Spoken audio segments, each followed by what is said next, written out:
আমিও বাঁচতে চাই, সুস্থ মতো বাঁচতে চাই, আর আম্মুর পাশে থাকতে চাই। আব্বু ছোটকালে মারা গেছে, ওইরকম ফ্যামিলিতে কেউ নাই।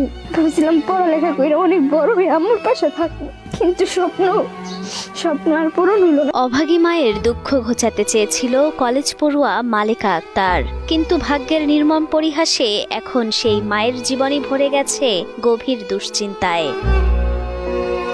ক্যান্সারে আক্রান্ত হয়ে বন্ধ হয়ে আছে মালেকার লেখাপড়া, ফিকে হয়ে যাচ্ছে আইনজীবী হওয়ার স্বপ্ন।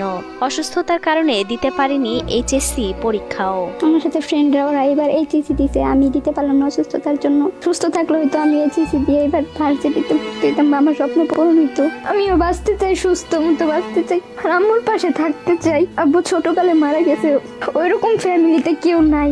ভাবছিলাম পড়ালেখা করে অনেক বড় হয়ে আম্মুর পাশে থাকবো, কিন্তু স্বপ্ন আর পূরণ হলো না। 2008 সালে স্বামীর মৃত্যুর পর 3 মেয়েকে বড় করে তুলতে দিনরাত অক্লান্ত পরিশ্রম করেন আম্বিয়া। 2 মেয়েকে বিয়ে দেওয়ার পর ছোট মেয়ে মালেকাকে ঘিরেই কাটছিল তার জীবন, কিন্তু সেই মেয়েটিও অসুস্থ হয়ে পড়ে 2023 সালে। পরীক্ষা নিরীক্ষা শেষে জানা যায় ক্যান্সারে আক্রান্ত মালেকা।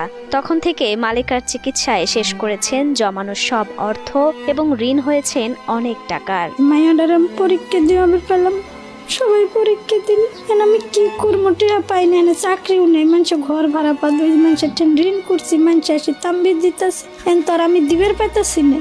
মায়া হি বাসা মনে মানুষের ঋণ বিনি দিব, আমি কি করবো। দিনরাত অসুস্থ মেয়ের সেবা করতে গিয়ে গার্মেন্টসের চাকরিটাও ছেড়ে দিতে হয়েছে আম্বিয়ার। চিকিৎসা বাবদ ইতোমধ্যে খরচ হয়েছে প্রায় 15 লাখ টাকা।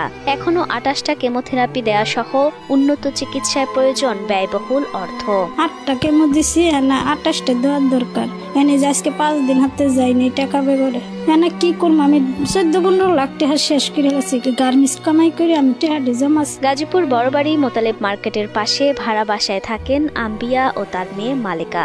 মেজো মেজামাই অর্থ দিয়ে কিছুটা সাহায্য করলেও ব্যয়বহুল অর্থ দেওয়ার মতো সামর্থ্য নেই তাদেরও। প্রায় আমরা 14 লক্ষ টাকা খরচ করে ফেলাইছি, আর মাত্র 4-5 লক্ষ টাকা হইলে ওরে আমরা সুস্থ করে উঠতে পারি। এখন এই টাকাটা আমাদের কাছে অনেকই হয়ে দাঁড়াইছে আর কি, আমরা আর ব্যবস্থা করতে পারতেছি না। তবে সবার কাছে আমরা আবেদন করি, কারোর না কারোর উসিলায় প্রবাসী ভাইয়েরা আছে, বাংলাদেশে অনেক বড় ভাইয়েরা আছে, নামি দামি লোক আছে, ওনারা যদি ওরা একটু হেল্প করে তাহলে হয়তো মেয়েটার জীবনটা বেঁচে যেতে পারে।